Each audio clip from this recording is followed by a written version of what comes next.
জামাতের যারা লোকজন আছে তারা এই খুব ভিডিওটা জিদ খুবই করেছে ভালো যে লাগছে। নিজেরা তো চাঁদাবাজি করবে না, আর চাঁদা তো তাদেরকে কেউ দেবেও না। যেভাবে তাদের অবস্থা, চাঁদা মানে আদায় করার জন্য তো একটা শক্তি দরকার। তো জামাতের যারা লোকজন আছে ওইরকম কারণ বাজারে গিয়ে মানে হালুম করে লাফিয়ে পড়ে ডেইলি 100 কোটি টাকা চাঁদা কালেকশন করবে, এই অবস্থা তাদের নেই। তো যেহেতু তাদের নেই, তার আগেই ঘোষণা দিয়েছে যে আমরা এই চাঁদাবাজি ঠাদাবাজির মধ্যে নেই। তো চাঁদাবাজি তো বন্ধ থাকবে না, আওয়ামী লীগের লোকজনও নেই, ফলে চাঁদাবাজি কারা করবে?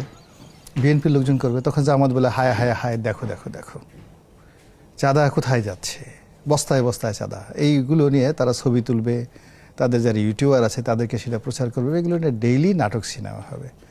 আর তখন বিএনপির যারা লোকজন আছে তারা ওই নিজেদের লোকদেরকে পুলিশ দিয়ে ধরবে, নিজেদের লোক দিয়ে নিজেদের লোককে পেটাবে, তারপরে তারা সাধু সাজার চেষ্টা করবে। এবং ইতিমধ্যে দেখেন কয়েকজন সংসদ সদস্য নির্বাচিত হয়ে কেউ পুলিশের হাতে নিজেদের দলের চাঁদাবাজকে ধরিয়ে দিয়েছেন, আবার কেউ একেবারে নিজের দলের 20-25 জন না, চাঁদাবাজের বিরুদ্ধে বক্তব্যগুলো মামলা শুনে দিয়েছেন।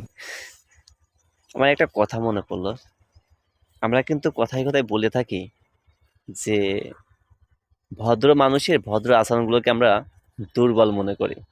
মনে করি যে ওদের শরীরে কোনো শক্তি নেই, ওরা মানুষের সাথে কোনো কিছু করতে পারে না। আসলে কি তাই?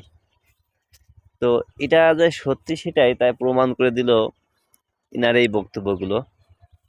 কারণ জামাত ইসলামের এই ভদ্র আচরণ, মানুষকে কষ্ট দেওয়া, মানুষের কাছ থেকে কোনো কিছু ছিনিয়ে নেওয়া, এটা ওদের দ্বারা সম্ভব না। এটা বাস্তবই ওদের দ্বারা সম্ভব না। তাই তো ওরা এগুলো পছন্দও করে না, আর এগুলো করতেও দেবে না। কারোর উপর অন্যায় অত্যাচার করতে দেবে না। এটা ওদের প্রতি বিপ্লবই বলতে পারেন, বা যাই বলেন, সংগ্রাম বলেন, যাই বলেন। তো ইনার কাছে ইনার এই বক্তব্যগুলো মনে হচ্ছে ইনি কি আমি আসলেই জানি না। তো কথাগুলো ভালো লাগে নাই আমার।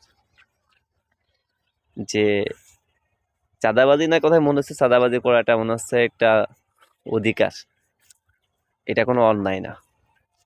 জোর করে কারোর কাছ থেকে কোনো কিছু ছিনিয়ে নেওয়া, সেগুলো কোনো অন্যায় না।